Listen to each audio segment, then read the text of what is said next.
All statements shall be directed to the presiding officer, and no person may address or question board members individually.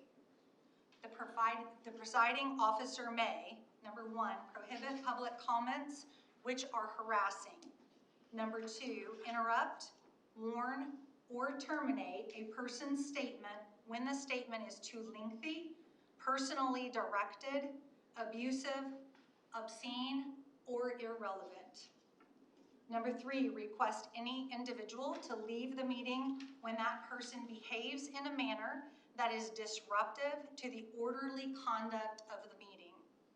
Number 4, request the assistance of law enforcement officers in the removal of a person who is willfully disruptive or when that person's behavior interferes with the orally conducted conduct of the meeting.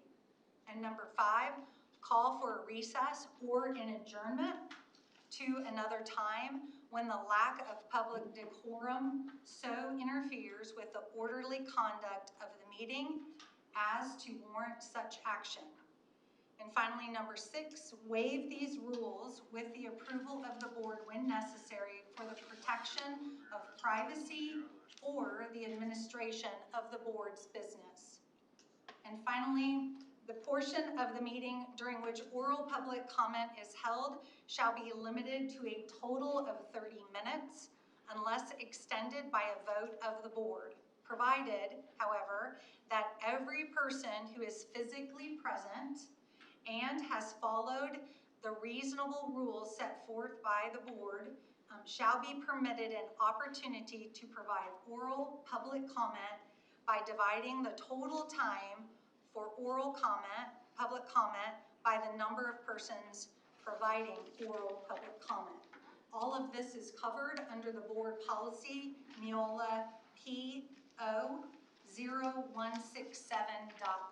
and that's available on the board's website if you have questions. I believe it was also handed out. Next, I'll ask if there's anyone present who would like to speak to any items on the agenda or any other topic, and I believe we have several in attendance who are planning to speak. So if it's okay, we'll just go right down the list and we'll start at the top.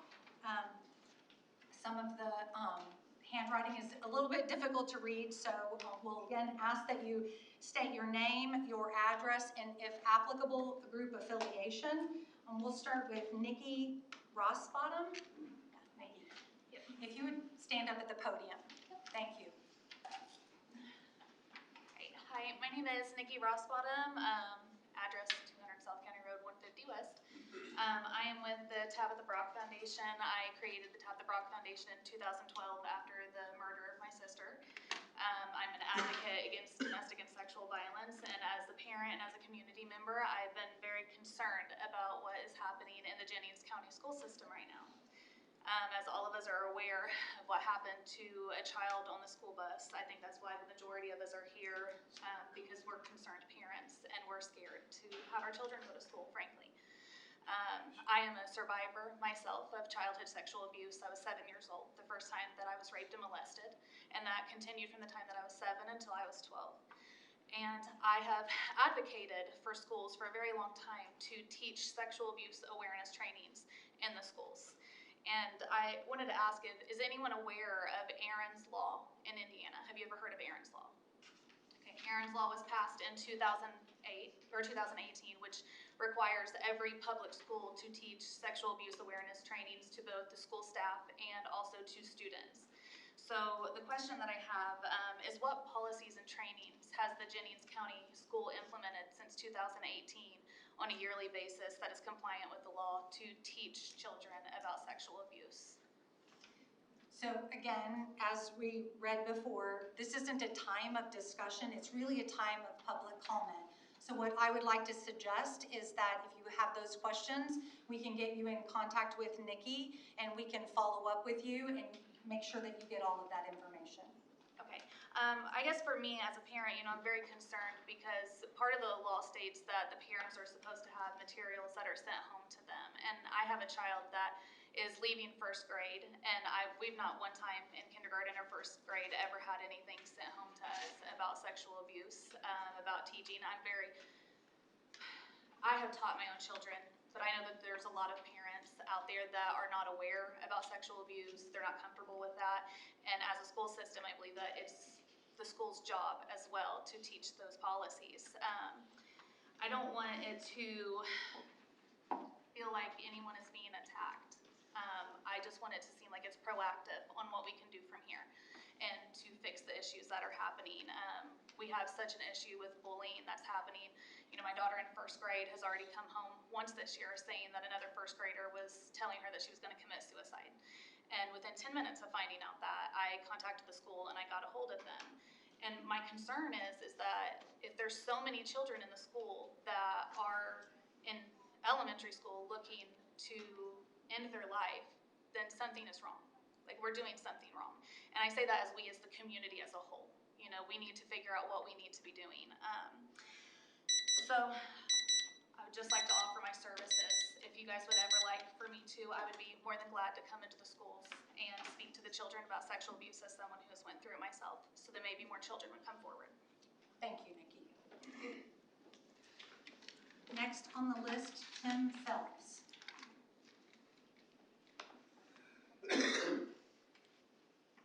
Is there a Tim Phelps that would like to speak? No? Okay. We'll move down to the next. Gleda Hadley.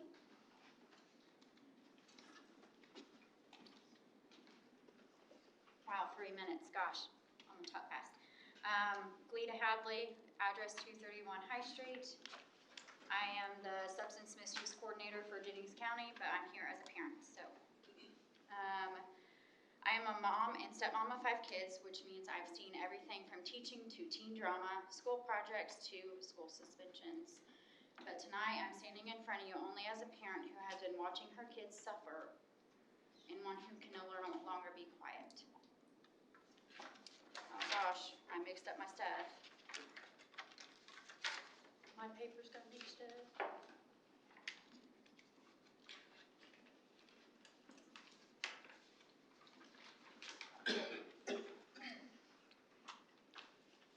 Well, we're just gonna wing it. So February,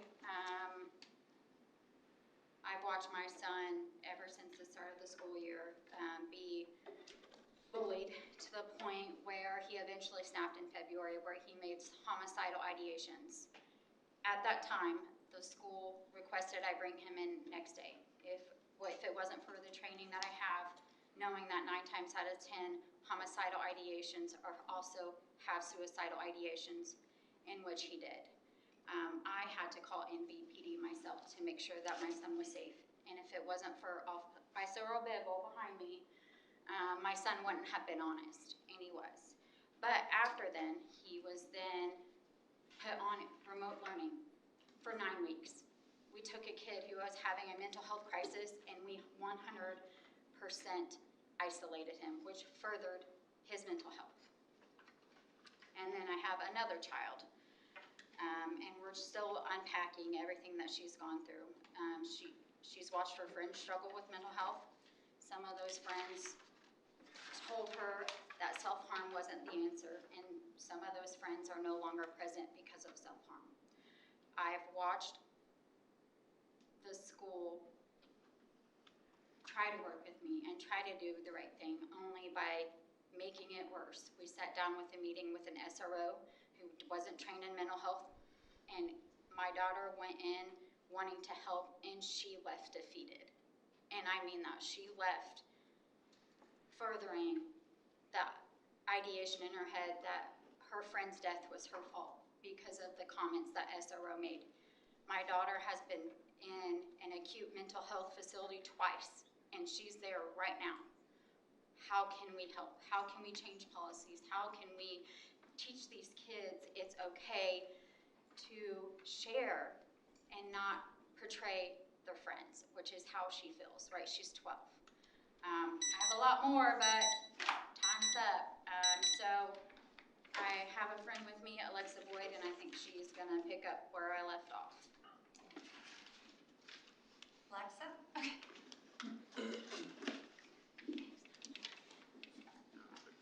So, my name's Alexa Boyd, 11870 North County Road, Andrew, East Butler. I'm part of the Mental Health Matters initiative, but I'm also a native here to Jennings County. Despite everything going on, I still take deep pride in this county. I'm also a recent college graduate in the psychology field, so I've experienced a little bit of the gaps in the school support in terms of mental health. It can be a hard thing to talk about with the younger generations and just the youth in general. So I'm interested in helping to fill those gaps. I know I'm young and I'm not any part of the school system, but I'm here to kind of propose a few ideas. So first is a summer wellness event that shares resources and support. It'll be kind of like a vigil as well for those that we've lost to suicide and those that have struggled with mental health themselves to come forward and share their stories. All of this is in partnership with the Mental Health Matters initiative in Bartholomew County, trying to get some more outreach into the surrounding counties. Regarding support within the school system, I propose a couple ideas. Walk-in or scheduled mental health support options within the school, regardless of income or Medicaid status. I don't know how all of that works, the legality of it, so it's just having those discussions and partnering with different affiliations within the community. And also from certified peers or mental health professionals, having youth ambassadors and same-age support from those with demonstrated ability, because sometimes kids don't want to talk to adults. I've been there myself when I was in middle school and started struggling myself with mental health. I was kind of scared to seek that adult support because I didn't really know how to go about it. So if we have selected peers that go through training, high schoolers, whatever the case may be, that could help as well. And growing partnership with the Boys and Girls Club to provide pro-social activities closer to the school. We can start to plan for a better next school year now, and hopefully we'll be able to utilize some of the resources here in our community and surrounding communities. So, thank you. Next, again, it's a little bit difficult to read the handwriting. Is there a Mercury?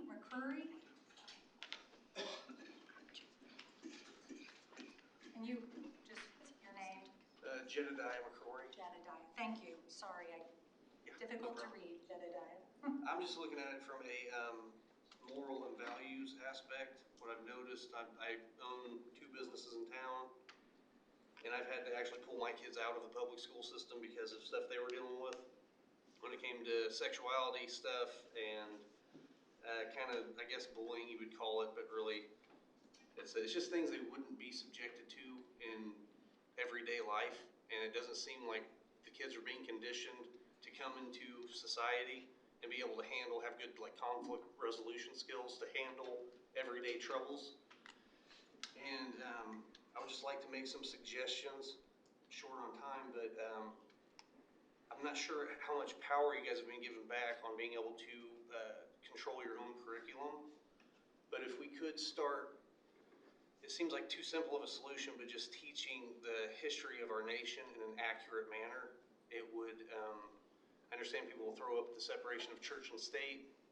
We understand that religion is a regulating factor for the base of morals and values for society.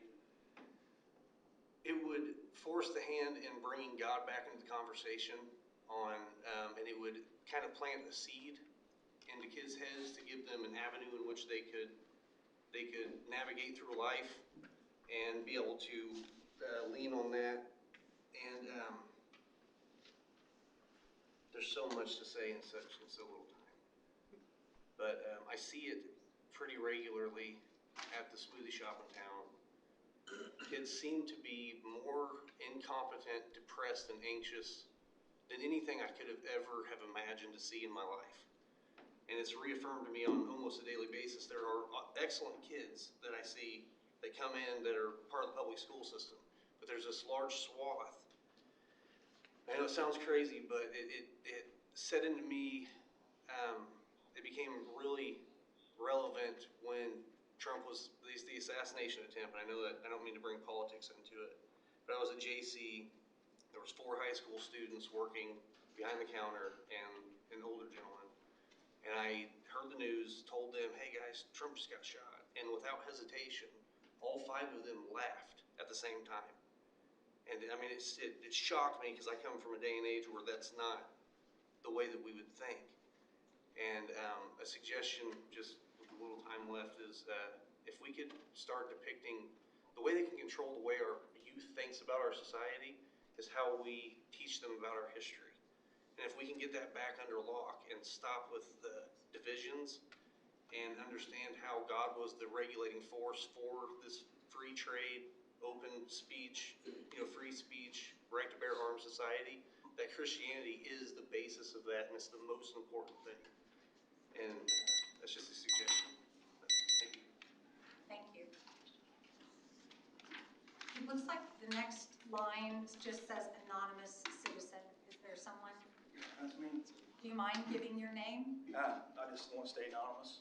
Okay. I want to take the first 2 minutes and just take a moment of silence for all the child that got taken advantage of and the bullying, the children that gets bullied. Everyone take 2 minutes, and then the last minute I'll give my opinion. Okay.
Okay, we're down to the last minute. The reason why I did that is because that's what it feels like for these people, these children that get bullied, and the little child that got taken advantage of. They had no voice. That's why I wanted to be a voice. Take a moment of silence for them. We are adults. We can do better. You guys know your leadership. Not saying you guys don't do your job, but we can do better. Learn from our mistakes. We all make mistakes. We're human beings, but I'm just speaking for the children. That's for all of us. Because we all got children, we want the best for them, and we want safe communities. So what protocols going forward are we going to take safety protocols so that the children won't get bullied, or the incident that happened? Not going into detail, not putting nobody down or creating discrimination against one person or treating somebody different, but that's the whole point. We can do better. That's the whole reason for the silence, to be a voice for the ones that ain't here, and that's the children. Thank you. The last individual that's signed up to speak is Sarah Thomas. Sarah Thomas, 716 Buckeye Street. I'm really here today as a former student of Jennings County and a parent who has children in the schools. I would like to start off by saying that I feel like that we need to have better communication from schools to us as parents, whether it's a big incident or something small. I do not believe that we have a good line of communication. We have Parent Square, we have, communication by text, phone call, things like that. But when big things happen especially, I do not believe that just a mass email or something like that should be as effective as a personal phone call. I also would like to say that, again, as some people have said, it takes a community, and there's no one to put single blame on. However, as a community, we're all to blame. Every single one of us. We're all parents. It starts at home. We have to teach better. We have to do better. And then we go into our schools. Kids go into school right after home. So school is a big part of us and our children's future and their lives. For instance, just for example, my child was kicked out of school recently for something that was very serious. However, it could have been more of a learning lesson than something that's going to be on his permanent record. And I feel, as a parent, it is my opinion that due to some of the major things that have been happening, like the suicide and the sexual misconduct, that sometimes after a big event like that, they try to crack down on smaller things. I just feel that if we would take those things head on first and deal with it as a whole versus wait till something big happens and then do something, that we would probably be more successful with our children and their future. So I just, offer my help. If there's anything as a parent that I can do to do better in my home with my children, to help other parents or other children, or you guys as the school board, please, I'm all for it. I think most of us, especially now, coming to see all the things that are bringing to light, we're here for our kids. We love our children in this community. I think we're a very tight-knit community, and I love our community. But there's a lot of things that I do not love about our community in the past couple months that have been happening. So thank you for your time.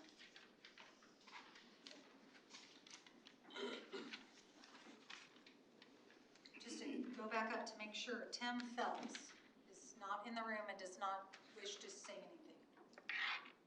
Okay. Well, that's all of the individuals who signed up for public participation, and I want to just say very quickly, thank you. Thank you for stepping up, Nikki, Kalida, Alexa, Jedediah, Anonymous, and Sarah. Thank you all for stepping up. Mostly to say we love our community and we want to help. And that's what I heard. That's the communication that I heard tonight, is that you want to be part of the solution. And we as a school board, I think if you talked with each one of us individually, that feels really good. It feels like community. And so I just want to say thank you. Thank you for that. I do want to remind, I would be remiss if I did not remind, here with a larger group in the room, also with probably a larger group live streaming as well. I feel like I would be remiss if I didn't remind you all how to report events or how to communicate. We talked a little bit about communication. So we talked a bit about this at the last school board meeting, but I want to just go over the ways that you can report bullying or events or issues. It takes, I think someone said it takes an entire community. It takes all of us reporting and talking and having open communication. So we would just review these items. If you see a problem, if you hear a problem, please ask for help. Have your child ask for help. You ask for help. This includes talking to adults, includes teachers, counselors, administrators, working with school principals to resolve any issues that you don't feel have been resolved. You can communicate concerns via email. Parent Square, I think that was brought up. There's an anonymous bullying report form that's on the school's website. That form is linked on all of the school's website, not only the corporate website, but also every single school, to make sure that anything can be reported anonymously. I will tell you, we've been sharing that information, but we have not been getting reports. So we need to speak up. We need everybody's help to speak up. You can also contact the central office, Dr. Johnson, Carrie Manowitz, Todd Ebbinger, Mandy Sullivan, can all be reached here at the corporate office. That's 346-4483, area code 812. If you feel like that you've tried to bring something forward and you haven't gotten resolutions, these individuals are your people. Please come, please have a conversation with them. Maybe you don't want to do it via text or email. Schedule an appointment, come in, sit down. That's what we want. We want to have a conversation. So please let us know if you are experiencing any issues. Any student suspected of bullying behavior in our schools may be placed on a bullying agreement or a safety plan. We do have processes in place to address these things. These plans involve decisive monitoring, actions to ensure that the behavior is stopped. Actions could also include a variety of options, other options such as increased supervision, changes in schedule, up to and including suspension or expulsion from the school. Obviously, that's not where we want this to go, but we have to address the concerns and the issues. If instances of mutual conflict between students are occurring, we can also use safety plans to support maintaining a positive learning environment. We know that discipline is critical. It's a critical part to stop bullying and unkind behavior. Please know and help your student to understand that we will take disciplinary steps as appropriate. We want all of our students to be successful. Having a school environment that is free from bullying is step one in that process in making sure that our kids are successful. Upholding our shared commitment to a community, and I truly do believe this is about community. Commitment to a community where unkind words and actions are not accepted will remain a focus of our schools each and every day. So I thank you again for coming. I thank you again for being willing to step up and participate in public comment. So we'll move on down the board agenda now that that part of the meeting is over. So we do have some old business. We have some Neola approvals. Yes, asking for approval of this group of Neola policies. Again, these are the ones centered around AI use. I have a motion by Pat. Do I have a second? Second. Second by Chelsea, really. Any discussion? All those in favor? 7-0. Next, under old business, we have summer school update, and this is an inform. This is just an inform, just a reminder that we will have summer school for the high school. It's a credit recovery like we have for many years. And then new this year, second graders, third graders did it last year, but second and third graders who did not pass IREAD will have the opportunity to get remediation through summer school this year. Again, this item is an inform. Next, under old business property, we have Halo Smart Sensors. Yes, you have a flyer in your packet that looks like this. We are continuing on in the long-term project. We've been working with vaping prevention, so using those dollars from that class action lawsuit against vape manufacturers and our recent safety bond, we are going to purchase the Halo Smart Sensors to install in high school, middle school, and JCEC bathrooms for next school year.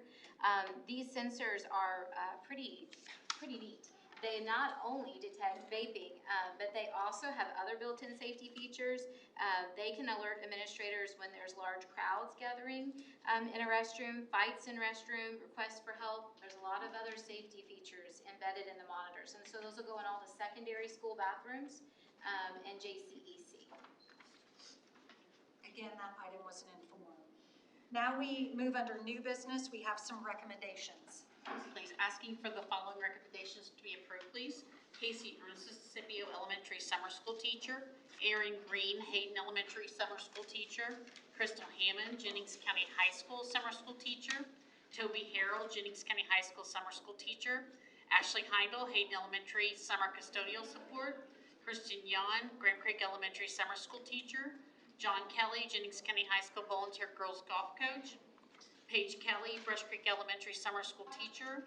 That would be on a part-time basis. Jennifer Lehman, Sand Creek Elementary summer school teacher. Stephanie Puckett, Brush Creek Elementary summer school teacher, part-time basis.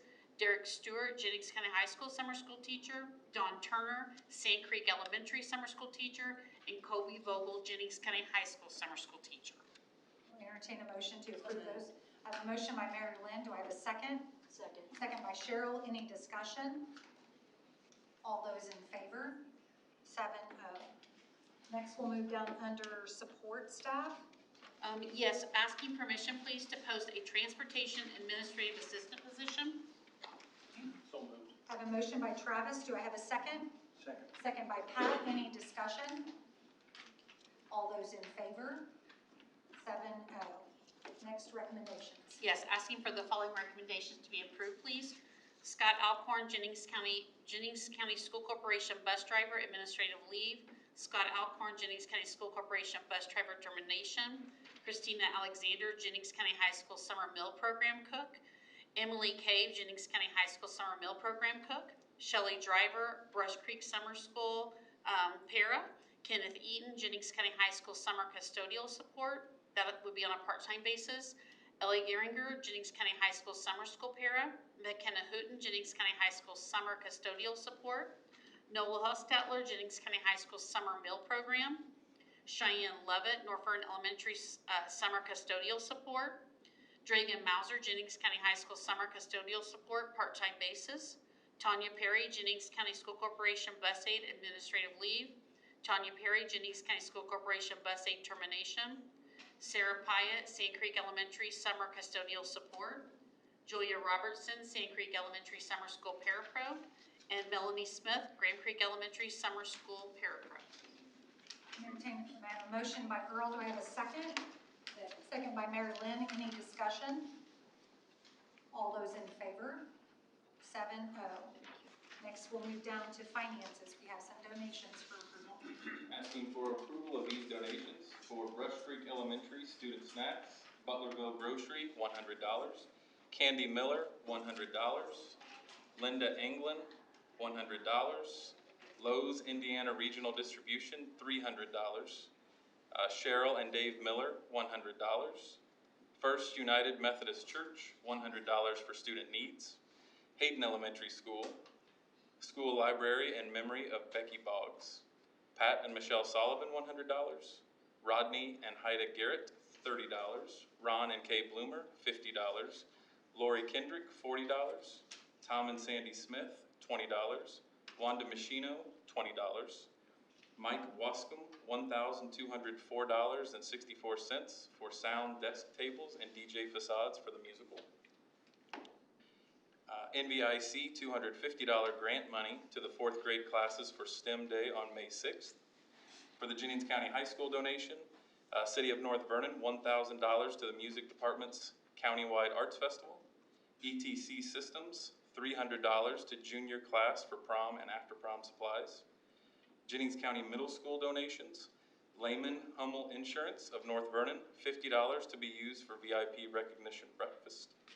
JCSC donations, Giving Grace, $5,000 to all Jennings County schools for unpaid school lunch balances.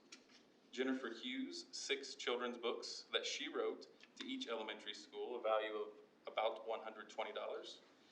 North Vernon Elementary, NVIC grant, $250 for Donors Choose funding. Asking for approval of those donations. So moved. I have a motion by Pat. Do I have a second? Second by Chelsea. Any discussion? All those in favor? 7-0. Next, we're down under relations. Asking for approval of agreement with Grateful Care ABA.